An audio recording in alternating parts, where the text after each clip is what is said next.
Tag number 20. Yan. Hoy, di ba yun yung nakita nating isang yate no isang araw? O, ang sap-sap siguro sumakay dyan, no? Oo. O, saan ka makakarating?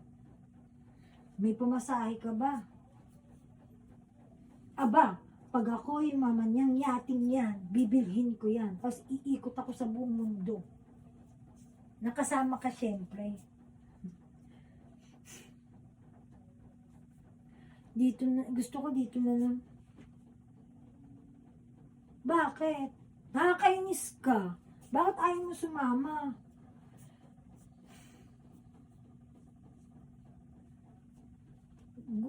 Ang guy talaga to. Dito na lang ba tayo habang buhay? Wala nang mangyayari dito sa atin. Bagot na ako.